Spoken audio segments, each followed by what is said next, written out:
ஆண்டவரும் அருமை இரட்சகரும் ஆகிய இயேசு கிறிஸ்துவின் நாமத்தினாலே உங்களுக்கு வாழ்த்துக்களையும் ஆசீர்வாதங்களையும் இந்த காலவெளியில் நான் தெரிவிக்கிறேன். காலைதோறும் கர்த்தருடைய வார்த்தை என்ற இந்த பகுதியில் இன்றைக்கு தேவனாய் கர்த்தர் நமக்கு கொடுத்திருக்கிற வார்த்தை மத்தேயுவின் புஸ்தகம் 8ஆம் அதிகாரம் 10ஆம் வசனம்.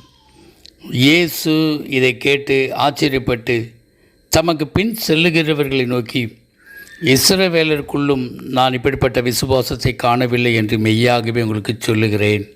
இன்றைய காலவேளையில் இயேசு கிறிஸ்துவே ஆச்சரியப்பட்டு, இந்த வார்த்தையை ரொம்ப அதிகமாக நாம் முக்கியத்துவப்படுத்துகிறோம்.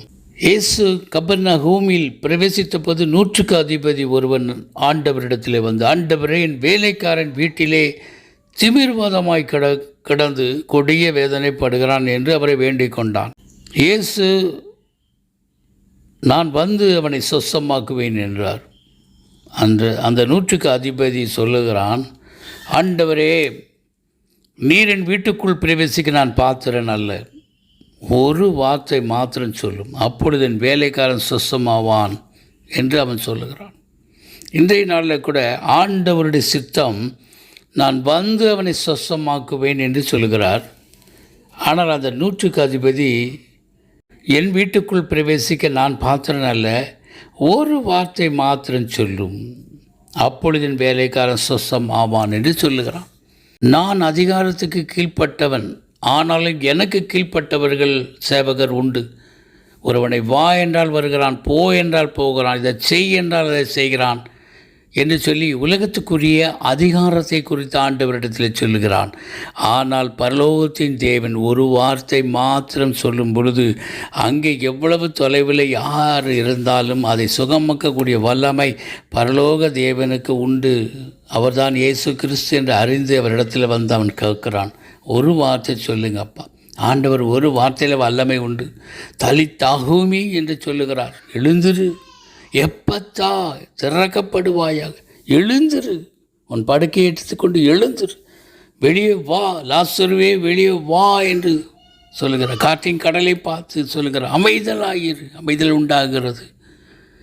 பிசாசு பிடித்தவனை பார்த்து, இவனை விட்டு போ என்று சொல்லுகிறார். அசுத்த ஆவிகள் அந்த மனிதனை விட்டு போகுது. இப்படியாக ஒரு வார்த்தையில் உள்ள வல்லமை அதிகம்.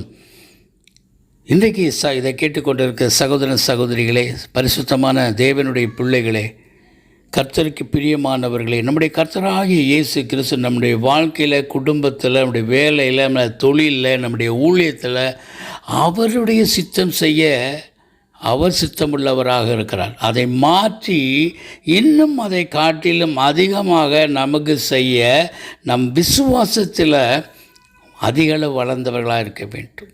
அந்த விசுவாசம்தான் தேவனுடைய வல்லமை உள்ள கிரியைகளை நம்முடைய வாழ்க்கையில் அதிகமாக வெளிப்படுத்த செய்ய முடியும். அதற்கு தேவை அதிகப்படியான நம்முடைய விசுவாசமே.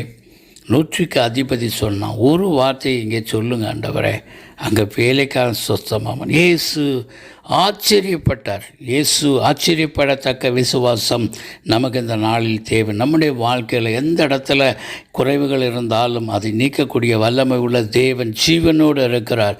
அதற்காகத்தான் 2000 வருடங்களுக்கு முன்பாக அவர் பூமியிலே மனுஷனாக அவதரித்தார். அந்த வல்லமை உள்ள வார்த்தைகள் இந்த நாளிலே நம்மத்தில் இருக்கிற நமக்கு தேவை. இந்த நாளிலே அந்த 100க்கு அதிபதி விசுவாசித்தது.